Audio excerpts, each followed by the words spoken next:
The honking started just after dawn, sharp and frantic, cutting through the morning stillness like a knife through butter. And Lydia Palmer knew in her bones that something was terribly wrong.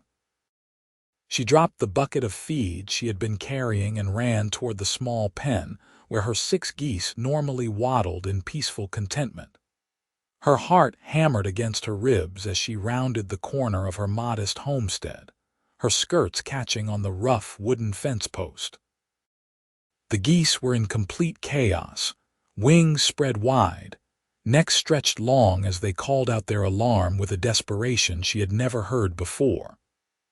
Their cries echoed across the valley, bouncing off the mountains that surrounded Montezuma, Colorado in the early summer of 1878.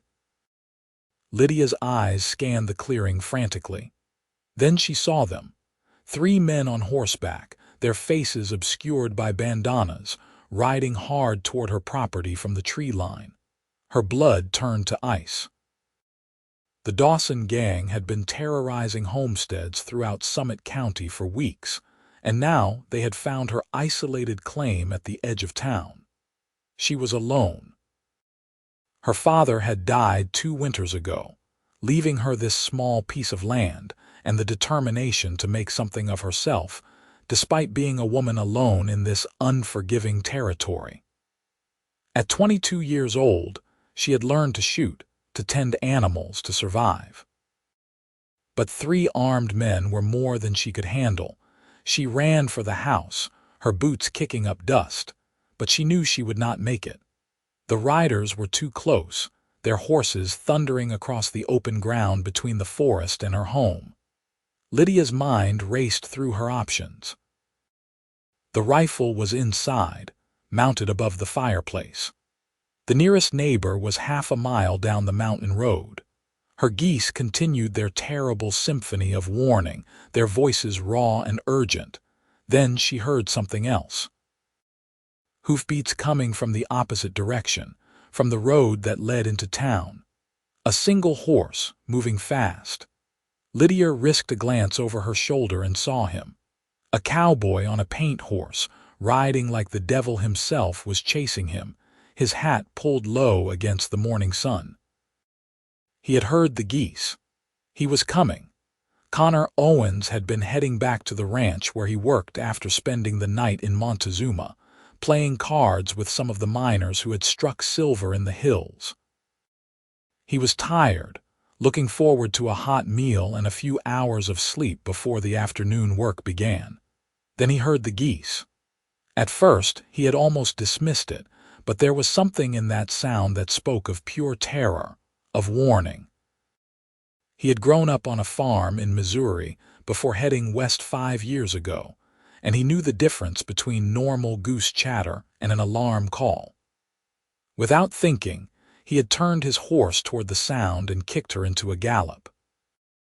Now, as he crested the small rise that led to the Palmer homestead, he saw the situation unfolding before him. 3 riders bearing down on a woman who was running for her life. His jaw tightened and he reached for the rifle secured to his saddle. Connor was not a violent man by nature, but he had learned quickly that in the Colorado territory, a man had to be willing to stand his ground or lose everything. He fired a warning shot into the air, the crack of the rifle echoing across the valley. The 3 riders pulled up short, their horses dancing nervously as they turned to face this new threat. Connor rode straight toward them, positioning himself between the men and the woman. He could see her clearly now, standing frozen near her front porch, her dark hair coming loose from its braid, her blue eyes wide with fear and something else. Relief, maybe. Or hope. "This is private property," Connor called out, his voice steady despite the adrenaline coursing through his veins. "I suggest you gentlemen move along." The leader of the 3 men, a tall, lanky figure with cold eyes visible above his bandana, laughed. "This does not concern you, cowboy. Ride on if you know what is good for you." Connor kept his rifle trained on the men, his finger resting lightly on the trigger. I am making it my concern. Now you have got a choice. You can turn those horses around and head back the way you came, or we can settle this another way. But I promise you, if you choose the second option, at least one of you is not riding away from here." For a long moment, nobody moved. The geese had quieted slightly, but they continued to pace nervously in their pen, their black eyes fixed on the intruders. Lydia held her breath, watching the standoff unfold. She could see the tension in the cowboy's shoulders, the way his horse stood absolutely still beneath him, trained for just this kind of situation. Whoever this man was, he was no stranger to danger. The leader of the gang studied Connor for a long moment, then glanced at his two companions. Whatever he saw in the cowboy's eyes must have convinced him that this was not a fight worth having. "We will remember this," he said, his voice carrying a threat that made Lydia's skin crawl. "Both of you." "I am counting on it," Connor replied calmly. "Now get." The three men wheeled their horses around and rode back toward the tree line, disappearing into the pines. Connor did not lower his rifle until they were completely out of sight, and even then he kept it across his lap, ready. Only when he was certain they were truly gone did he turn his attention to the woman standing on the porch. Lydia found herself staring at her rescuer, truly seeing him for the first time. He was probably in his mid-20s, with sun-darkened skin and light brown hair that curled slightly at the nape of his neck. His eyes were the color of honey in sunlight, warm and steady as they met hers. He had a strong jaw covered in several days' worth of stubble, and there was a small scar above his left eyebrow that gave his face character. He was not handsome in the classical sense, but there was something about him that made her heart beat faster, something beyond the simple gratitude she felt for his intervention. "Are you all right, madam?" he asked, his voice gentler now that the immediate danger had passed. He dismounted with the easy grace of someone who had spent most of his life in the saddle and walked toward her, leading his horse. Lydia nodded, finding her voice. "Yes, thank you. I do not know what would have happened if you had not come when you did." She gestured toward the pen where the geese were finally beginning to settle down. "My geese warned me, but there was nothing I could do. 3 against 1, and I did not even have time to get my rifle." Connor looked at the geese with newfound respect. Smart birds. "I heard them from nearly a mile away. That honking probably saved your life." "They saved both our lives, I think," Lydia said softly. She wrapped her arms around herself, suddenly aware of how close she had come to disaster. Her whole body was trembling, the delayed reaction to fear setting in now that safety had been restored. Connor noticed immediately. Without hesitation, he stepped closer and placed a steadying hand on her elbow.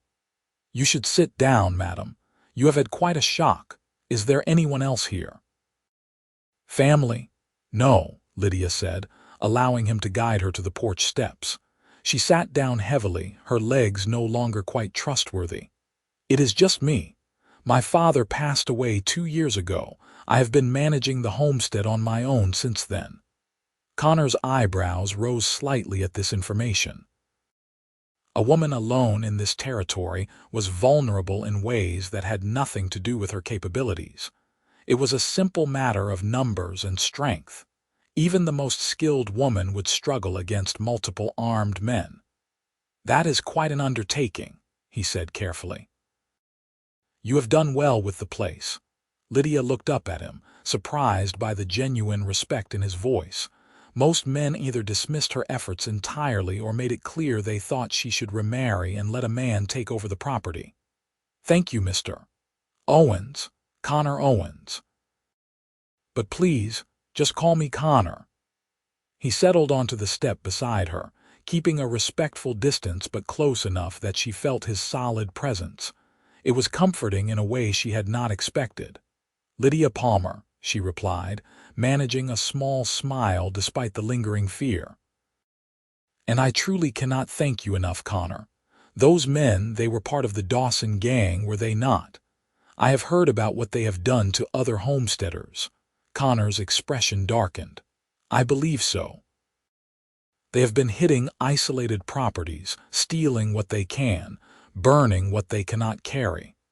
The sheriff over in Breckenridge has been trying to track them down, but they know these mountains too well. He paused, his jaw tightening. They will likely come back, Lydia. Men like that do not forget when someone stands in their way. The use of her first name sent an unexpected warmth through Lydia's chest, but his words brought back the cold reality of her situation. What should I do? I cannot abandon my home. This land is all I have. My father worked himself to death proving up this claim, and I will not let outlaws take it from me.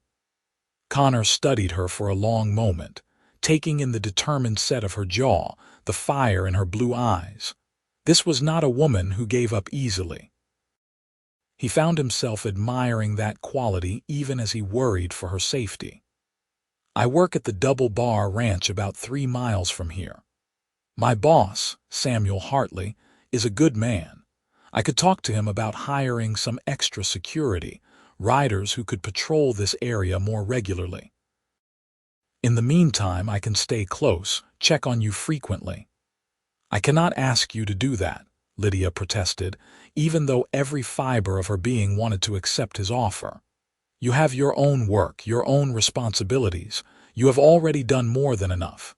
You are not asking. I am offering. Connor's voice was firm, leaving no room for argument. Besides, my conscience would not let me rest if something happened to you because I rode away and did not look back. Their eyes met and held, and Lydia felt something shift in the air between them. It was more than simple gratitude on her part or duty on his. There was a connection forming, delicate as spider silk but surprisingly strong. She barely knew this man, yet she felt safer with him than she had felt in years. All right, she said quietly. I accept your help and I am grateful for it. But at least let me offer you breakfast. It is the least I can do. Connor's face broke into a genuine smile, the first she had seen from him, and it transformed his entire appearance. I would not say no to a hot meal, madam. Trail rations get old fast. Lydia stood, feeling steadier now, and led him inside her small home. It was neat and well kept, with simple furniture that had seen better days but was clean and serviceable. A stone fireplace dominated one wall, and above it, just as Connor had suspected, hung a rifle. She had been so close to reaching it, yet so far. As Lydia moved around her small kitchen, preparing coffee and frying salt pork and eggs, Connor found himself watching her with growing interest. She moved with efficiency and grace, despite the tremor that still occasionally ran through her hands. Her hair was dark as a raven's wing, and when she turned her head a certain way, he caught glimpses of the elegant line of her neck. There was a strength in her that went beyond physical capability. She had chosen to stay on this land alone, to fight for her independence in a world that made such choices nearly impossible for women. That took a kind of courage that Connor respected deeply. How long have you been in Montezuma? Lydia asked, breaking the comfortable silence that had settled between them. About 6 months now, Connor replied, accepting the cup of coffee she handed him. I came up from New Mexico looking for work. The silver mines were hiring, but I have always been better with horses than I am with a pickaxe. Samuel Hartley gave me a job breaking and training horses for the ranch. It is good work, honest work. Where are you from originally? Lydia set a plate of food in front of him and then sat down across the small table with her own breakfast. It felt surprisingly natural, sharing a meal with this stranger who had become her savior in the span of minutes. Missouri. My family had a farm outside of Independence. Connor's expression grew distant, shadowed by memories.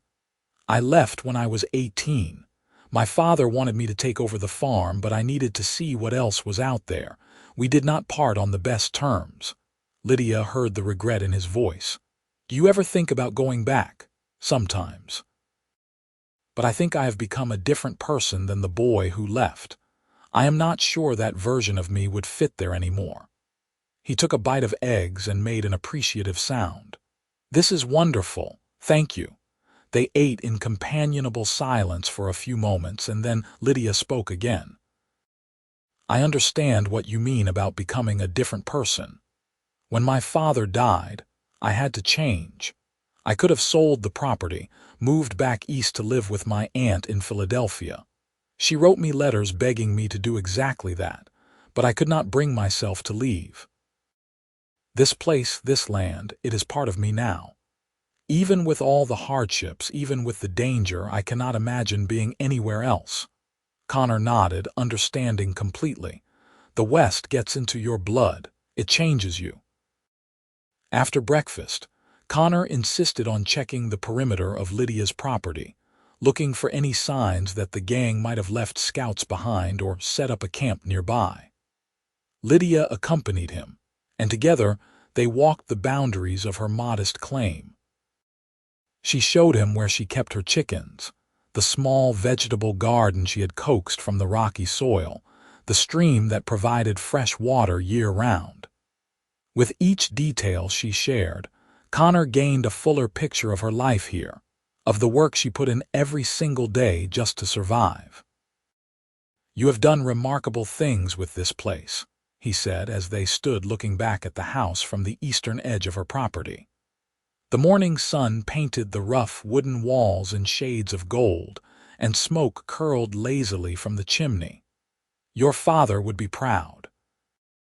Lydia blinked back sudden tears. No one had said anything like that to her before. The townspeople treated her with a mixture of pity and skepticism, waiting for her to fail, to give up and admit that a woman could not manage alone. "Thank you," she whispered. "That means more than you know." Connor found himself reaching out to take her hand, a gesture that surprised them both. Her fingers were work roughened and calloused, but they fit perfectly in his larger palm. "I meant every word." They stood like that for a long moment, hands clasped, looking at each other with a growing awareness that something significant was happening between them. It was too soon to put a name to it, too fragile to examine too closely, but it was there nonetheless, real and undeniable. The spell was broken by the sound of approaching horses. Both of them tensed, and Connor's free hand went to the pistol at his hip. But these were not the Dawson gang returning. It was a group of 4 riders from town, including the deputy sheriff, a man named Matthews whom Lydia knew slightly. "Miss Palmer," Matthews called out as they rode up. "We heard gunshots and then word came into town about possible trouble out this way. Are you all right?" Lydia quickly explained what had happened, with Connor filling in details about the confrontation. The deputy's face grew increasingly grim as he listened. "The Dawson gang has been getting bolder," Matthews said, pushing his hat back on his head. "We have been trying to get a federal marshal involved, but it takes time. In the meanwhile, folks need to be vigilant.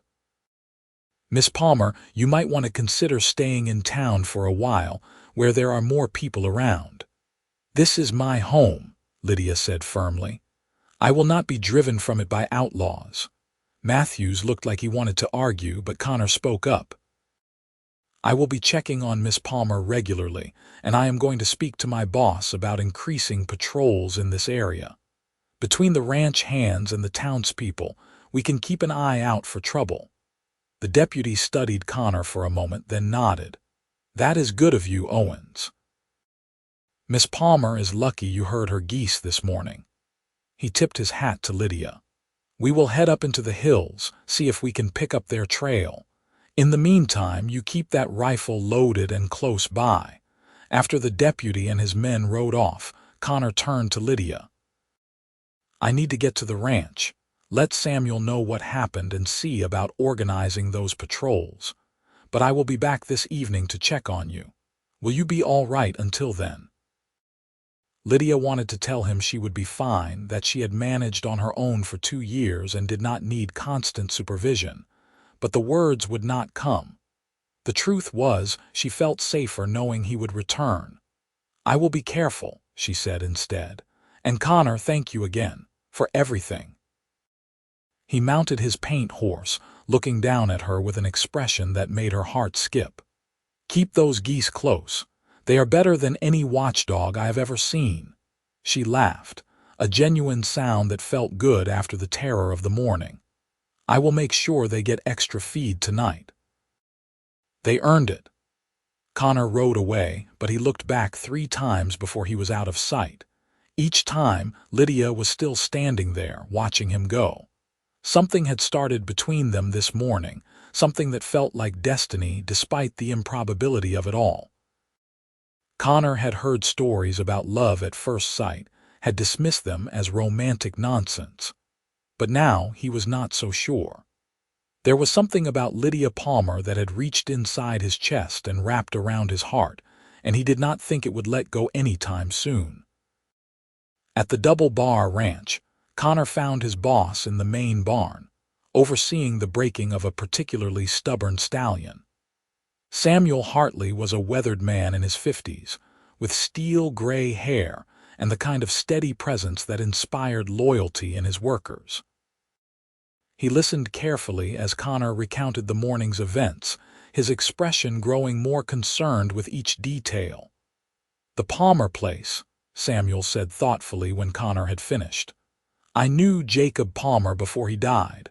Good man, hardworking. It is a shame he did not live to see his claim fully established. And his daughter has been managing it alone all this time." "She has, and doing a fine job of it too," Connor said, unable to keep the admiration out of his voice. "But she needs help, Samuel. Those men will come back. It is only a matter of time." Samuel studied his foreman with shrewd eyes. "You are sweet on her." It was not a question, and Connor felt heat rise in his cheeks. "I just met her this morning." "That does not answer what I said." Samuel's weathered face creased into a knowing smile. "But it does not matter. She needs help and we have men to spare. I will organize a patrol schedule, have riders swing by her place a few times a day, and Connor, you take whatever time you need to make sure she is safe. Consider it part of your duties." Relief flooded through Connor. "Thank you, sir. I appreciate it more than I can say." "Just do not let it interfere with your work with the horses," Samuel said gruffly, but there was warmth in his eyes. "And Connor, if you are serious about this girl, do not waste time. Life is too short and this territory is too dangerous. When you find something good, you hold on to it." Connor worked through the afternoon with Samuel's words echoing in his mind. He was serious about Lydia, absurdly so considering they had spent only a few hours together. But there was no denying the pull he felt toward her, the way his thoughts kept drifting back to her face, her voice, the courage she had shown in the face of danger. By the time the sun began its descent toward the mountains, he was itching to ride back to her homestead, to make sure she had gotten through the day safely. He arrived just as Lydia was bringing her geese in for the night. She looked up at the sound of hoofbeats, and her face broke into a smile that hit him like a physical blow. She was happy to see him. The knowledge sent warmth spreading through his chest. "You came back," she said, stating the obvious but clearly needing to say it aloud. "I said I would." Connor dismounted and walked over to where she stood by the goose pen. The birds regarded him with their usual suspicion, but they had calmed down considerably since the morning. "Any trouble today?" "Nothing at all. It has been remarkably peaceful." Lydia closed the pen gate and secured it carefully. "But I have to admit, I have been jumping at every sound. I keep thinking I hear horses coming." "That is understandable. It will take time for you to feel safe again." Connor hesitated, then said, "I spoke to my boss. He is organizing patrols. Starting tomorrow, there will be ranch hands riding by here multiple times a day. You will not be alone." Lydia's eyes widened. "He agreed to that. Just like that? Samuel is a good man. He knew your father respected him, and he understands the threat the Dawson gang poses." Connor did not mention that Samuel had guessed his growing feelings for Lydia. That seemed like something to keep to himself for now. "I do not know how to repay this kindness," Lydia said softly. "Yours and his both. You do not need to repay anything. We look after our own out here." The words came out easily, naturally, but they carried weight. He was already thinking of Lydia as part of his world, someone to protect and care for. It should have scared him how quickly his feelings were developing, but instead it felt right. Lydia invited him to stay for supper, and Connor accepted without hesitation. They worked together to prepare the meal, moving around her small kitchen with an ease that suggested long familiarity rather than a first acquaintance. Connor found himself telling her stories about his work with the horses, and she shared tales of her father, of growing up in Pennsylvania before they had moved west when she was 16. Each revelation brought them closer, building a foundation of understanding and trust. After they ate, they sat on the porch as twilight painted the sky in shades of purple and gold. The mountains stood like silent sentinels around them, and somewhere in the distance, an owl called out its hunting cry. "Can I ask you something?" Lydia's voice was hesitant, and Connor turned to look at her. "Anything." "Why did you really come when you heard the geese? You could have ridden on, assumed it was nothing important. Most people would have." Connor considered his answer carefully. "I suppose I could say it was the right thing to do, or that I was raised to help people in trouble. And both of those things are true. But there was something else. When I heard those geese crying out like that, something in my gut told me I needed to go, that it was important. I have learned to trust that feeling. It has kept me alive more than once." "I am glad you trusted it today," Lydia said quietly. She was looking at him with an expression that made his pulse quicken. There was vulnerability in her eyes, but also something warmer, more promising. "Connor, I need to be honest with you. I feel something when I am with you. I know we just met, and maybe it is only gratitude or relief or some combination of the two, but it feels like more than that. Am I being foolish?" Connor reached out and took her hand, the same gesture they had shared that morning but weighted now with deeper meaning. "If you are foolish, then so am I, because I feel it too, Lydia. I have been thinking about you all day. When I was supposed to be working, breaking horses, all I could see was your face. All I could think about was getting back here to make sure you were safe." She turned her hand in his so their fingers could properly interlace. "I have been alone for so long. I convinced myself that I did not need anyone, that independence was worth the loneliness. But having you here, talking to you, being near you, it has reminded me what I have been missing, what I have been too afraid to want." "You do not have to be alone anymore," Connor said, his voice rough with emotion. "Not if you do not want to be. I know this is fast, probably too fast, but I do not care. I am not a man who plays games or wastes time. When I know what I want, I go after it. And Lydia, I want to get to know you better. I want to spend time with you to see where this goes, if you will have me." Tears glimmered in Lydia's eyes, but she was smiling. "Yes, yes, I want that too." They sat in the gathering darkness, hands clasped, talking until the stars emerged in their countless thousands above them. It was nearly midnight when Connor finally forced himself to leave, knowing he had work in the morning but reluctant to go. At his horse, he turned back to Lydia. "Lock the doors and keep your rifle close. I will be back tomorrow." "I will be here," she promised. Unable to help himself, Connor stepped forward and cupped her face gently in his hands.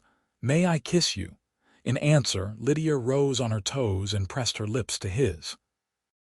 It was soft and sweet and full of promise, a kiss that spoke of beginnings rather than endings. When they finally pulled apart, both of them were breathless. "Tomorrow," Connor said again, as if reminding himself. "Tomorrow," Lydia agreed. The next weeks fell into a pattern that felt as natural as breathing. Connor came to Lydia's homestead every day, sometimes in the morning before work, sometimes in the evening after. On his days off, he spent entire afternoons helping her with the harder tasks around the property, repairing fences, fixing the roof where it leaked, chopping wood for the winter that would come all too soon at this elevation. The ranch hands rode by regularly, their presence a deterrent to any thoughts the Dawson gang might have had about returning. But more than the practical help, Connor brought something into Lydia's life that she had not realized she was starving for: companionship, laughter, and love. Because it was love, they both knew it even if they had not yet spoken the words aloud. It was there in every look, every touch, every moment they spent together. Lydia found herself falling harder with each passing day, marveling at how this man had ridden into her life at exactly the moment she needed him most and stayed. One evening, about a month after their first meeting, Connor arrived with a serious expression on his face. Lydia felt a flutter of worry in her stomach as she invited him inside. "What is wrong?" she asked immediately. "Nothing is wrong exactly," Connor said, taking off his hat and turning it in his hands nervously. "But I need to talk to you about something important." They sat at her table and Connor took a deep breath before speaking. "The deputy caught up with the Dawson gang 3 days ago. There was a shootout up near Kokomo. 2 of the gang members were killed and the rest scattered. The leader, the one who threatened us, he is in custody. He is going to hang." Relief flooded through Lydia. "That is wonderful news. Why do you look so worried?" "Because now that the immediate danger is past, I need to know where we stand, Lydia. I have been coming here every day, and I would keep coming every day for the rest of my life if you would let me. But I need to know if you feel the same way." Lydia's heart was pounding. "What are you asking me, Connor?" He stood and pulled her to her feet, his hands warm and strong on her arms. "I am asking if you love me. Because I love you, Lydia Palmer. I have loved you since the moment I saw you standing on that porch, scared but defiant, refusing to let outlaws take what was yours. I love your strength and your stubbornness, and the way you care for those ridiculous geese like they are your children. I love how you make me laugh and how you listen when I talk about my day, and how you fit perfectly in my arms when I hold you. I love you, and I want to spend the rest of my life proving it to you." Tears were streaming down Lydia's face now, happy tears that she made no effort to hide. "Yes," she said, her voice breaking on the word. "Yes, I love you too. I think I started falling in love with you the moment you rode up like some kind of hero out of a storybook. You saved my life, Connor, but more than that, you gave me a reason to want more than just survival. You made me remember what it feels like to have hope." Connor pulled her into his arms and kissed her with all the passion and love he had been holding back, afraid to overwhelm her with the intensity of his feelings. But now, with her words still echoing in the air between them, he held nothing back. Lydia responded with equal fervor, her arms wrapping around his neck, her body pressed against his. When they finally broke apart, both breathing hard, Connor rested his forehead against hers. "Marry me," he said. "I know I should wait, should court you properly for longer, but I cannot help myself. Marry me, Lydia. Let me spend every day for the rest of my life making you happy." "Yes," Lydia said without hesitation. "Yes, I will marry you." They were married 3 weeks later in the small church in Montezuma, with Samuel Hartley standing up as Connor's best man and Emma Richardson, the schoolteacher who had become Lydia's friend, serving as her witness. It was a simple ceremony, but it was perfect. Lydia wore a dress of soft blue cotton that brought out the color of her eyes, and Connor wore his best suit, his hair neatly combed for once. When the minister pronounced them husband and wife, Connor kissed his bride with a joy that made several of the women in attendance sigh happily. The newlyweds decided to live at Lydia's homestead, which became their homestead now. Connor continued to work at the Double Bar Ranch, but Samuel adjusted his schedule so he could spend more time at home with his new wife. Together, they worked to improve the property, adding a room onto the house, expanding the garden, bringing in more chickens and even a milk cow. The Geese, of course, remained, honored guardians who had started it all. Life was not always easy. The Colorado winters were brutal, and there were times when money was tight and work was scarce. But through it all, Connor and Lydia faced every challenge together, their love growing stronger with each obstacle they overcame. They learned each other's rhythms, their quirks and habits and dreams. Connor discovered that Lydia sang when she worked in the garden, old songs her mother had taught her. Lydia learned that Connor talked to the horses when he thought no one was listening, his voice low and soothing as he worked with them. 2 years after their wedding, Lydia gave birth to their first child, a healthy baby boy they named Jacob, after her father. Connor held his son with trembling hands, awed by the tiny life they had created together. He looked at Lydia, exhausted but radiant in their bed, and felt his heart expand with a love so vast it almost frightened him. "Thank you," he whispered, kissing her forehead gently. "Thank you for this gift, for him, for you, for this life we have built." Lydia smiled tiredly. "Thank you for hearing my geese that morning. Thank you for being the kind of man who comes running when someone needs help." Little Jacob was followed 2 years later by a daughter they named Clara, who had her mother's dark hair and her father's honey-colored eyes. The children grew up running wild on the mountain property, learning to care for the animals, including the geese who had become something of a family legend. Connor and Lydia told them the story often, of how Mama's geese had cried out a warning and how Papa had come running to save her, and how that moment of danger had led to the greatest love either of them had ever known. Samuel Hartley eventually sold the Double Bar Ranch and moved to Denver to be closer to his daughter, but not before deeding a section of land adjacent to the Owens property to Connor, a gift for years of loyal service and friendship. With this additional land, Connor and Lydia were able to expand their operations, running cattle alongside Lydia's chickens and geese and Connor's horses.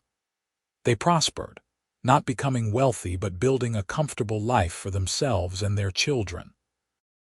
On warm summer evenings, Connor and Lydia would sit on their porch, watching the sun set behind the mountains, their children playing in the yard.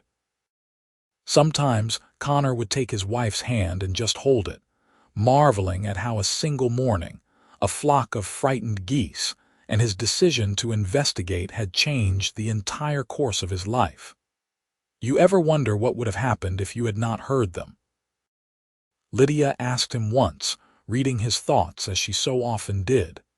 "Every day," Connor admitted. "But then I stop wondering because I cannot imagine my life without you in it. You and Jacob and Clara, this home, this life.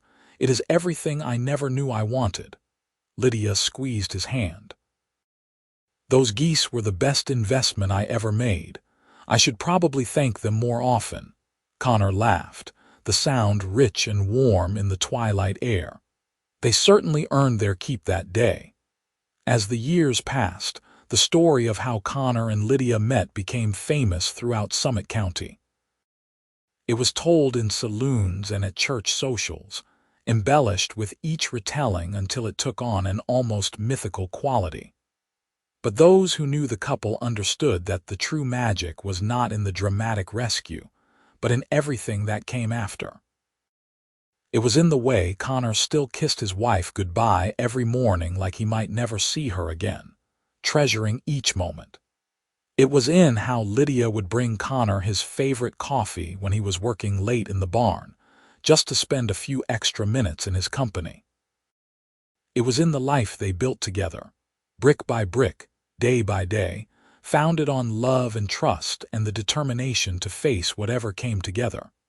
Their third child, a son they named Samuel after Connor's former boss and friend, was born when Jacob was 6 and Clara was 4. The house that had once seemed too large for one lonely woman now rang with the sounds of family. Children's laughter, Connor's voice as he taught his sons to handle the horses, Lydia's singing as she went about her daily work, the constant chatter and noise of a home filled with love. Connor expanded his horse training operation, gaining a reputation throughout Colorado for his skill and patience with even the most difficult animals. Ranchers and miners alike sought him out, willing to pay premium prices for horses trained by Connor Owens. Lydia's eggs and geese became sought-after commodities in Montezuma and the surrounding towns. They were not rich, but they were comfortable, and more importantly, they were happy. When Jacob was 10 years old, he asked his father to tell him again about the day he met Mama. They were in the barn, working together to groom one of the mares, and Connor paused in his brushing to smile at his son. "You have heard that story 100 times, Connor said affectionately. "I know, but I like it. It is romantic." Jacob wrinkled his nose on the last word, making Connor laugh. "All right then." It was early summer, 1878, and I was riding back from town after a long night of cards. I was tired, not really paying attention to anything except getting home. Then I heard the geese. As Connor told the familiar story, he found himself transported back to that morning, feeling again the urgency that had driven him to turn his horse toward the sound. The fear when he crested that rise and saw the danger Lydia was in. The moment their eyes met, and something fundamental shifted in his world. "Were you scared, Papa?" Jacob asked. "Terrified," Connor admitted. "But not of the outlaws. I was scared I would not be fast enough, that something would happen to your mother before I could reach her." Even then, barely knowing her, the thought of her being hurt made me feel like I could not breathe. "That is how you knew you loved her." "That was the beginning of knowing," Connor said thoughtfully. "Love is not just one moment, son. It is 1,000 moments, 1,000 choices to stand by someone, to care for them, to put their happiness above your own." What I felt that morning was the seed of love, but it grew into what it is now because we tended it, your mother and I. Every single day we choose each other. Jacob considered this seriously. "I hope I find someone like that someday, someone I want to choose every day." Connor ruffled his son's hair affectionately. "You will when the time is right, and when you do, you hold on tight and do not let go." That evening, Connor recounted his conversation with Jacob to Lydia as they lay in bed, the house finally quiet around them. "He is growing up so fast," Lydia said softly, nestling against Connor's side. "Sometimes I can hardly believe we have 3 children. It seems like just yesterday it was only the 2 of us."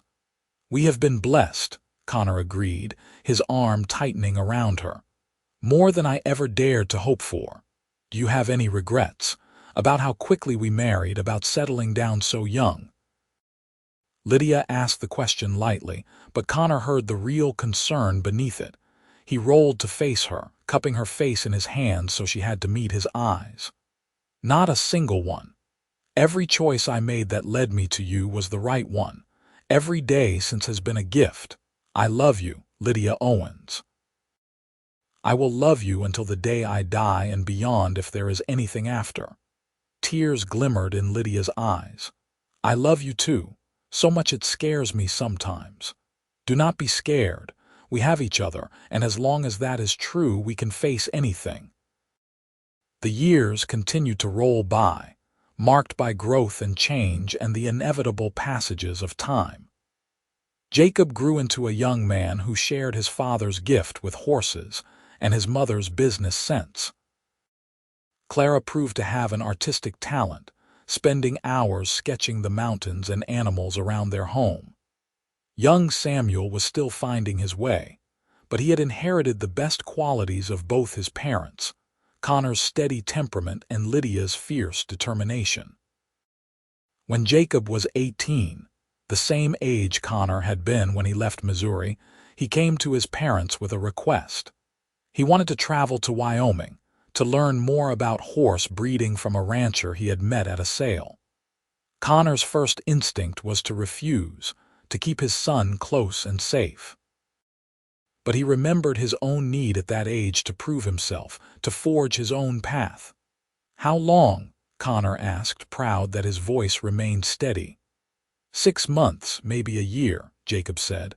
"But I will come back, Papa. This is my home.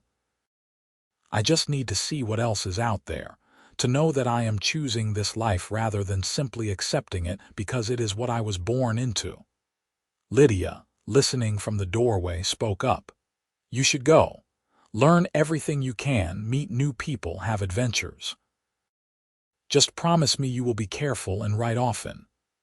"I promise, Mama," Jacob said, relief evident on his young face. After Jacob left, riding north with a group of drovers heading to Cheyenne, Lydia cried in Connor's arms. "I know it is the right thing letting him go, but it hurts." "I know," Connor soothed, his own heart aching at his son's absence. "But he will come back. We gave him roots strong enough to keep him grounded no matter how far he wanders." Jacob did come back 11 months later, full of stories and new knowledge. He also brought with him a shy young woman named Martha whom he had met in Wyoming, a rancher's daughter with kind eyes and a gentle smile. Within a year, they were married, and Jacob built a house on the far edge of the property, near the land Samuel Hartley had gifted Connor so long ago. Clara, when she was 19, announced that she wanted to study art in Denver. This time it was easier to let go, knowing that Jacob had come back, that the roots they had given their children really were strong enough. Clara wrote letters filled with descriptions of her classes and the vibrant city life, but she too returned home after 2 years, unable to stay away from the mountains that had shaped her. She married a mining engineer named Thomas who treated her like a queen and supported her artistic pursuits.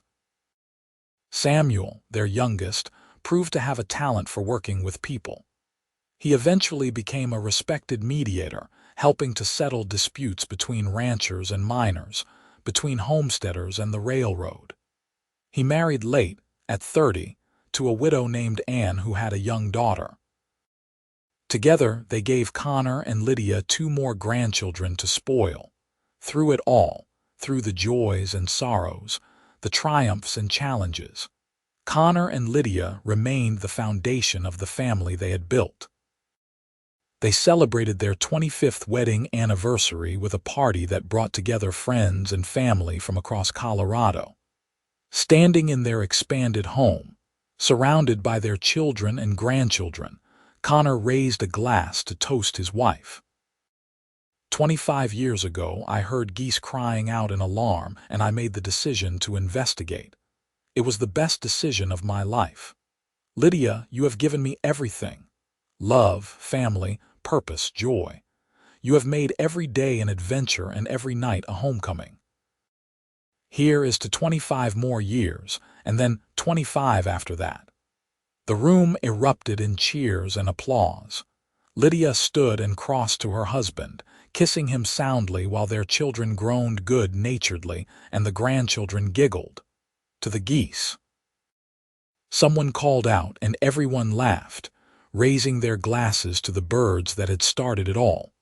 Later that night, when the guests had gone home and the house was quiet again, Connor and Lydia walked out to the goose pen. The original birds were long gone, but their descendants remained, waddling contentedly in the moonlight. "You think they know?" Lydia asked, leaning against Connor's solid warmth. Do you think they understand what they started? Maybe, Connor said, smiling. Or maybe it was just luck, good timing, fate. Whatever it was, I am grateful for it every single day. They stood together in the Colorado night, the mountains rising dark around them, the stars wheeling overhead in their ancient patterns.